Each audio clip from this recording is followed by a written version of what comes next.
Well, welcome to another episode of a Curiously Good podcast. As always, I'm Noah J. Matthews, and today we're inviting special guest Lucy Grecu to read her brilliant zombie story, The Humminghouse. It's a story full of humor, gore, and a snarky protagonist you can't help but fall in love with. Today's episode is brought to you by Call It Consequences by Ali Prince, a thrilling novel that asks the question: if your 12-year-old self appeared to you with an urgent message, what would you do? Let's dive in. This isn't your granddad's Christian fiction. It's time to find and celebrate the good stuff. The Kingdom Riders who are breaking boundaries and eating stereotypes for breakfast. It's time to show the world what a new generation of Christian writers has to offer. It's time to show them something curiously good. There's curiously good kingdom literature all around us, some of it old, some of it being written as we speak. Welcome to a kingdom-minded conversation for readers. Let's talk about the good, the bad, the holy, the profane. And let's have fun while we do it. The Humminghouse by Lucy Grecu. I'm going to be honest right out of the gate. My memory is crap. There are fragments in here that are mine. I have to believe that. But all of my legitimate memories are floating in this soupy sea of unknowns and shadow puppets. I don't know what they did to me, or even who they are, but I'm working on it. I aim to find out the truth. I'm just not there yet. There is one thing that I do know for certain, and that's this. If I don't recount what happened yesterday, then I've let them win. A couple of months ago, the world ended. The start of the end comes to me in flashes, but now I'm not sure how many of those flashes are real. My strongest memory is still of my mother screaming at me to run while biters gorged themselves on her flesh, and of me running away from her into the chaotic streets of Firefly City. I have this blurry idea that I spent the next few weeks in a constant go mode, that I was endlessly on the run, every wheezing breath painfully reminding me of why I was skipped over for the football team all 4 years of high school. Needless to say, I thought I was a dead man walking, not to be confused with the literal horde of walking dead men. I remember that about a month ago, I broke into the Zenith, the biggest, the ugliest, and the most absurdly expensive hotel in town. 24 floors, including the basement, all gilded in gold and Art Deco kitsch, a real testament to the capitalistic condition. Turns out that the basement made the perfect apocalypse bunker. Isn't it funny how a place designed as a getaway can become a prison just like that? All it takes is a small push, a little shift in the basic nature of our world. A zombie apocalypse, for example. Although all of the hotel guests were either dead or turned, some of the hotel staff were still alive. They'd hunkered down in the Zenith's basement, a fortified bunker, the genuine article, military-grade rations and everything. They told me the basement was originally the hotel's storage, complete with a wine cellar. But once the wine had gone, it turned kind of bleak down there. Then there was yesterday. I woke up around 6 in the morning, according to my watch. I'd slept on the floor again, like the gentleman I am. I sat up and yawned, rubbing a sleepy eye and mindlessly scratching that sad patch of blonde stubble on my chin. I was still completely dressed from the day before, and the day before, and the day before, and I think you get the idea. I'm still wearing those clothes now.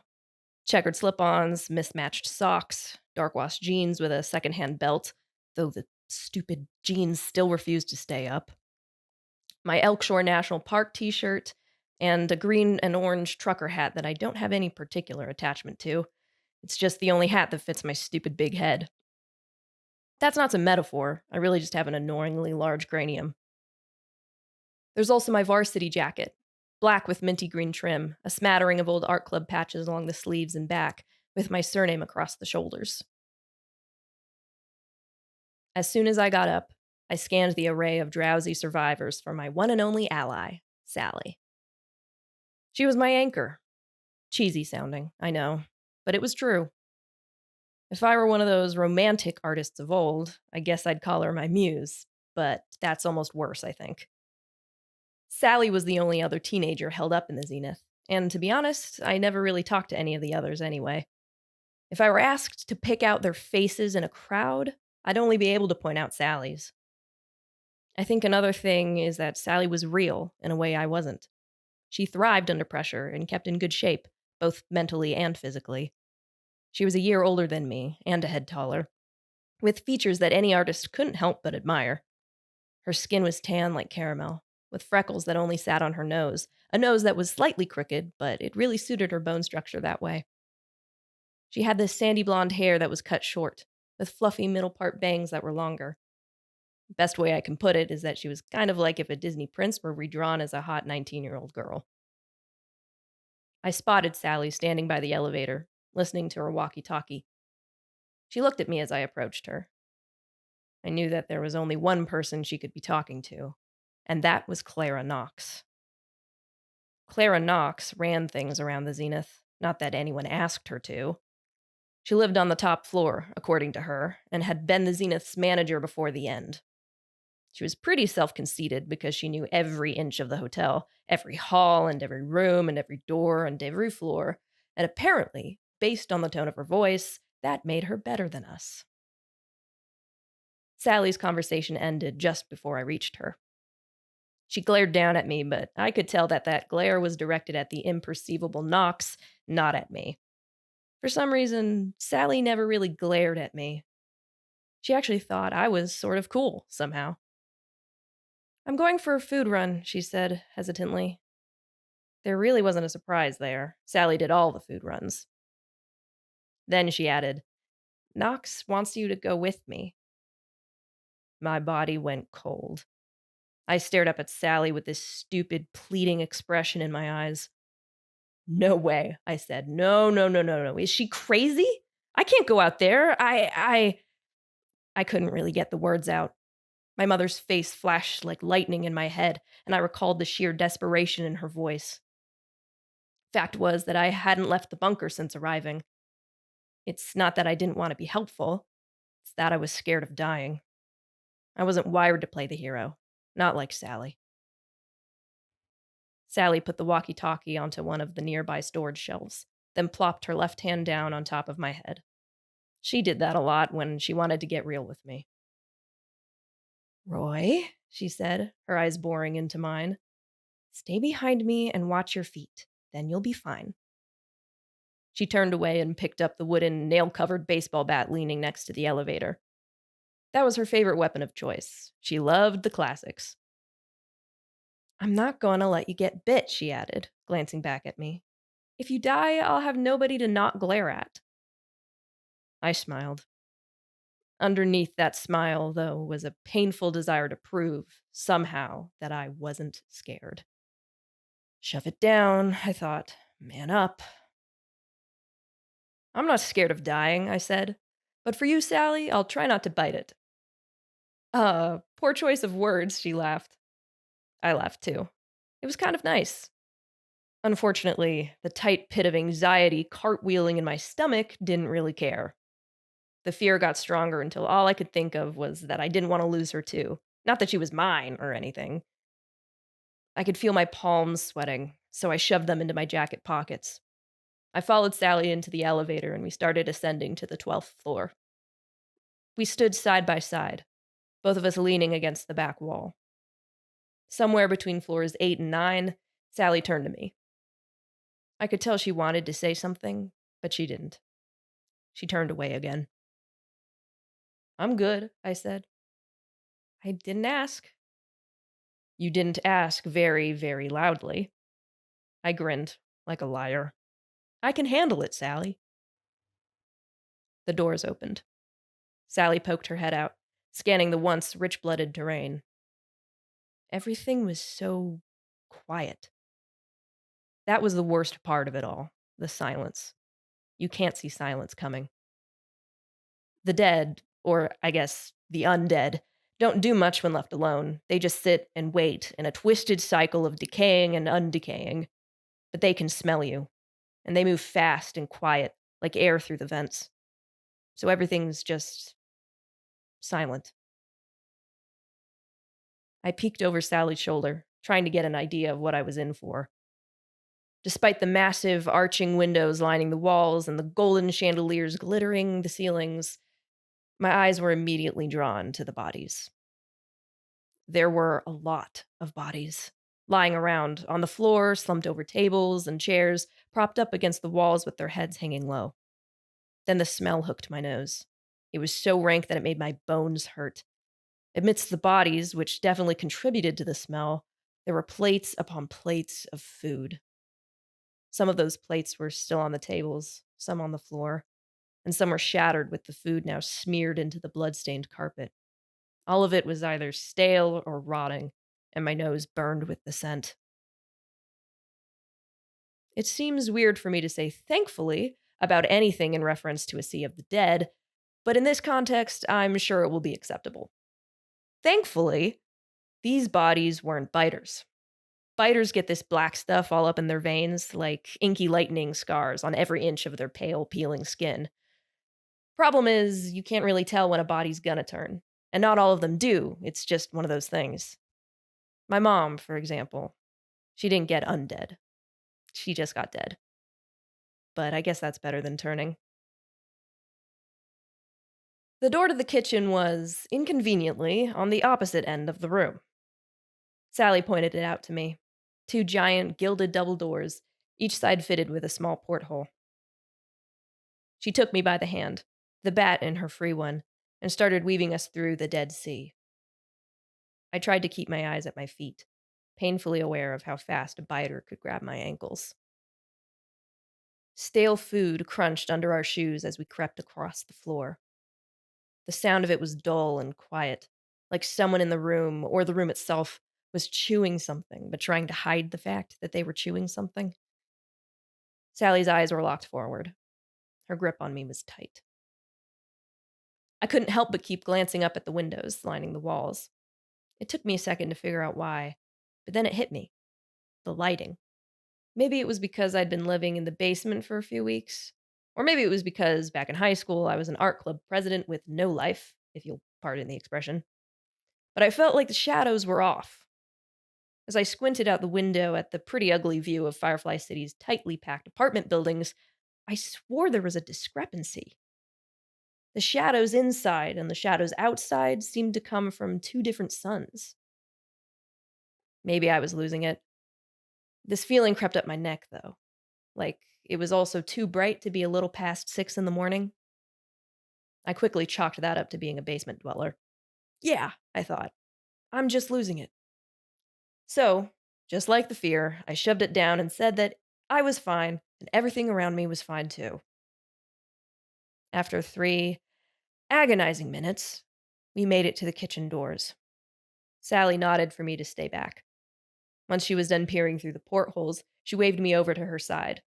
She pointed at my jacket, which is when I remembered that freezers are cold. I wriggled my jacket off and handed it to her. She leaned her bat against the wall and slipped the jacket on. It looked better on her, I think.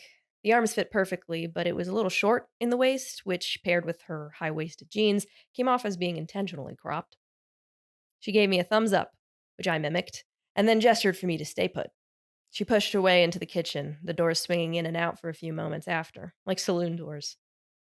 I stepped over to the right and leaned against the wall, face against the window there. The more I stared out into the world, 12 stories above the infestation, the more everything seemed wrong. Funny how, even amidst a zombie outbreak, something can feel even more wrong. Was it the perspective? The depth of field? My mind was racing through all the photo studies I'd done and all the still lifes I'd worked on in class. The buildings furthest away seemed to lack definition, and the blacks and the shadows were kinda too black. And the clouds were drifting across the sky and the trees were swaying in the wind, but the motion of both felt weird. The blur was almost too blurry somehow. The fear rose further, like a soda can building pressure on a drive up into the mountains. Sally reemerged with a box of frozen burritos, which she handed over to me. The icy cardboard bit at my bare arms. On top of that, she put a few boxes of Eggos, which barely left my vision unobstructed. Sally picked up her bat, and then off we were, crunching our way back to the elevator doors. But we walked slower this time because I couldn't see well and Sally wasn't going to let me out of her sight. With each step, I got this awful feeling in my stomach, like butterflies, but worse. Moths, I guess?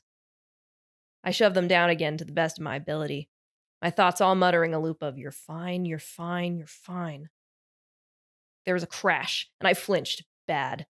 I clutched the burrito box tighter to my chest, but the Eggos tumbled to the floor. Sally stopped moving instantly, eyes shooting over to the direction of the clatter. With my blood flooded with cold and my stomach rising with nausea, I forced my head to look where Sally was staring. A biter, about 20 paces to our right. I stared at it as if it was my first time seeing one. It was clutching a blood and food stained tablecloth in its black veined hand. The thing had tugged it right off the table, I think, sending the dishes to the floor. It stood still as we stared at it. One eye was missing, socket gaping and inky. The other eye was sunken in, the iris white and the sclera pitch black. There was a withered hole in the center of its face, where the nose had been. Its skin oozed black inky stuff, but at the same time looked caked and dry, flaking off like bits of beef jerky. It cocked its head, flicked its tongue in and out in a quick, unsettling flash like it was tasting the air. Its eye locked on me. It bolted toward us, dropping the tablecloth and extending its sinewy arms, fingers broken and flexed into claws. Its jaw unhinged, almost breaking at the joint, revealing yellow, rotting teeth and an ichorous black tongue. Cold, sharp fear shot through me like a bullet, but I couldn't move. No fight or flight, just a big blank. Call me the poster boy for natural selection. I've got that side of things down. Sally, though, jumped into action immediately, crossing in front of me and bringing her bat back, keeping it hovering over her right shoulder, both hands firmly on the fabric-wrapped grip. The thing was at us in an instant, gurgling and hissing and spitting. Sally swung at it, but it dipped under, dashing at me. Instinctually, I threw the box forward, clocking the biter in the face. I heard the spine snap. It kept moving, snapping its head back forward to face me. Sally swung the bat again, and this time it connected with the biter's shoulder with a gut-wrenching crack. Still, it kept moving. It grabbed me with its twisted fingers, latching onto the neck of my t-shirt. It yanked at me, trying to pull me closer to its unhinged maw. It snapped its jaws at me with frightening speed, and I reeled my head back to avoid the spray of inky spit. I had never been grappled by a biter before. I didn't know they were so strong. I struggled hard against the force of its pulling, using my whole body to lean away. I thought the seams in my shirt were going to snap. I could feel the back of the collar digging into my neck like a garrote. It was the end, I thought, for sure. Sally came up behind the biter and full sent her bat at the thing's head. The bat tore right through the skull. It looked like someone shooting a watermelon with a spud gun. The head tore clean in two, separating just above the bridge of where its nose used to be. A fountain of thick black ooze erupted from the exposed section of the bottom jaw, but even that didn't bring it down. Its grip remained tight, and I kept straining away from it. Sally raised the bat high up above her head. Smash!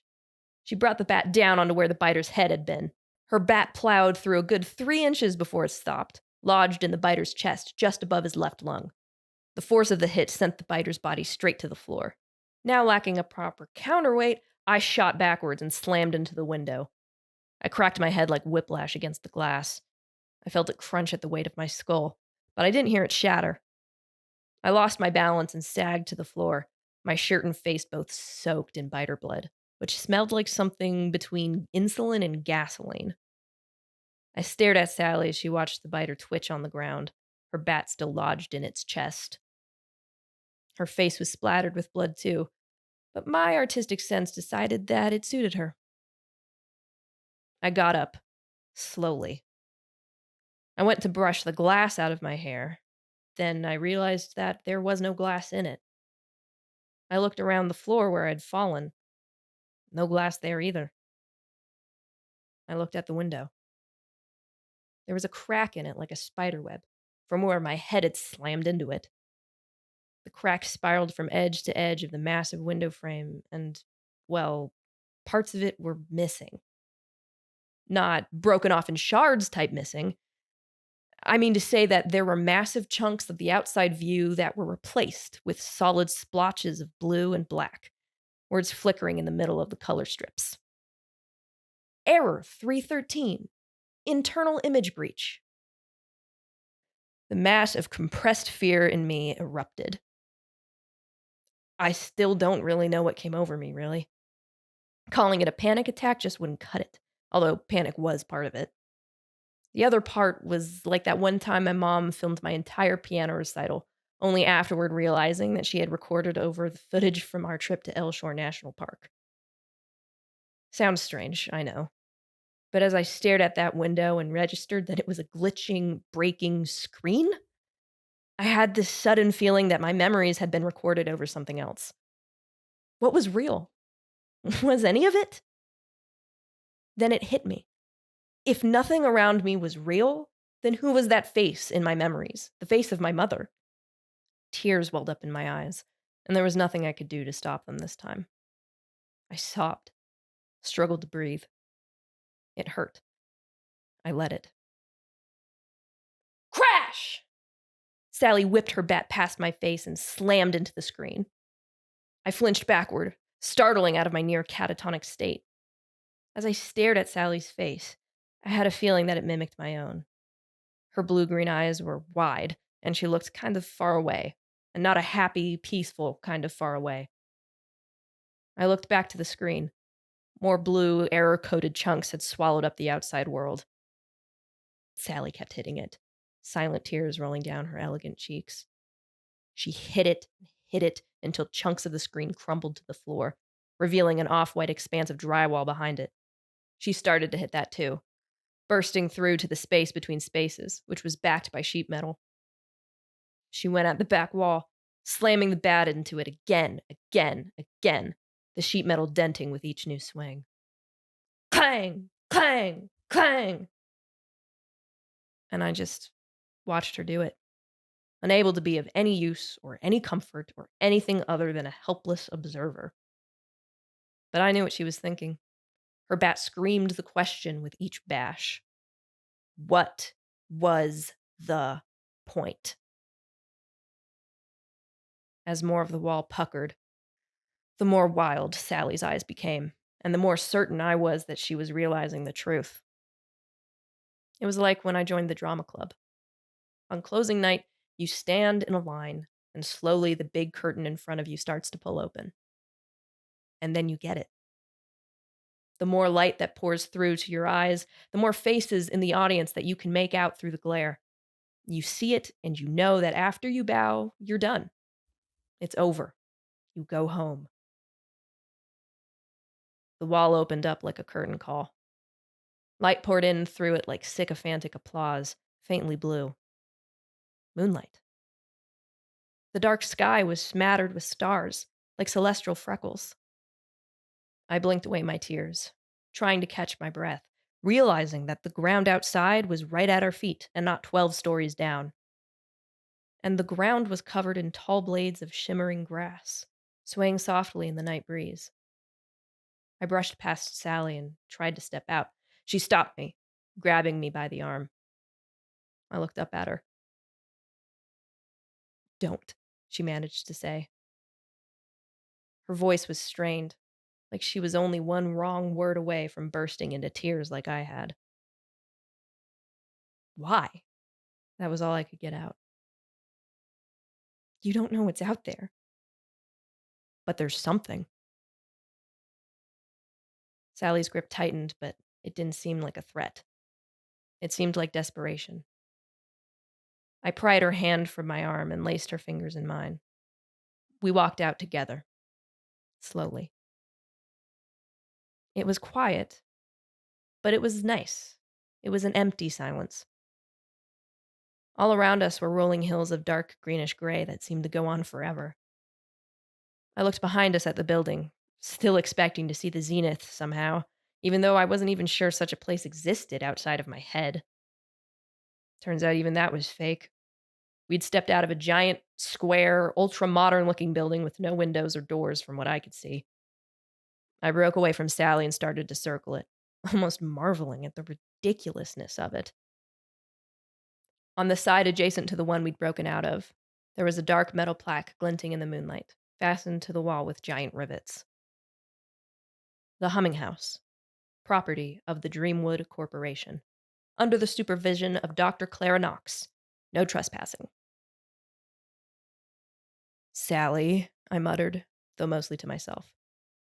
I don't think there is an apocalypse.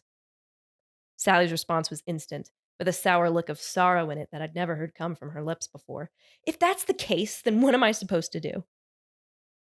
It didn't really sound like a question. We should get out of here, I suggested. Sally wiped her eyes on the sleeve of my varsity jacket, which she was still wearing. What would be the point? She said. Again, it didn't sound much like a question. I looked at her. Her eyes glittered in the pale blue light. I wanted to tell her that she didn't need an apocalypse to give her life meaning, that she was more than a food runner or something. But I couldn't. My head was too full with thoughts of my mother. If there was no apocalypse, that meant she was alive. I needed her to be alive. Once again, I took Sally by the hand. Then I picked a direction. As we walked on and on into more of the same endless hills, I started to get that nervous feeling in my stomach. This time, I let it be, but I didn't let it get to me. I felt it, but at the same time, I didn't. I took a deep breath. So, there isn't an apocalypse, I thought. What is there? To me, it was a question, and it was teeming with possible answers.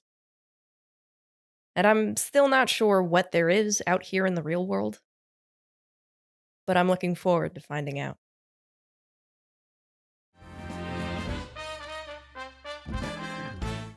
What a great ending. The Humming House is one of those rare stories that leaves you with questions not only of theme and morality, but also of the story world. Like, who is Dr. Clara Knox? What is the Dream World Corporation? For that, you'd have to ask Lucy yourself. Our sponsor today is Call It Consequences by Ali Prince, a YA time travel novel that's a load of fun. From the back of the book, what would you do if your 12-year-old self showed up and told you that you had to travel back in time to save your dead mother's life? Lorraine's mother died almost a decade ago, and her life has been spiraling out of control ever since.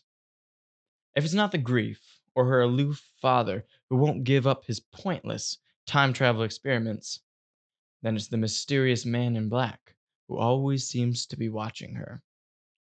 Does that mean it's up to Lorraine to fix everything? Lorraine's an artist, not a mathematician. With only her unwitting boyfriend for help, how will she ever accomplish what her genius parents never could? More importantly, will she be able to keep it a secret from the strange government forces following her? If you're ready for the next great Christian time travel story, this is your stop. Order it off Amazon today. You won't regret it. And that wraps things up for today. Till next time, I'm Noah J. Matthews, and this is a Curiously Good podcast. You made it this far, so make sure you're liking, subscribing, and commenting. For a weekly dose of Curiously Good literature, hop over to the Pearl at pearlmag.co and make sure you subscribe. Just by listening, you're contributing to Better Kingdom Media. To sponsor an episode, email us at advertise@pearlmag.co. We'll catch you later.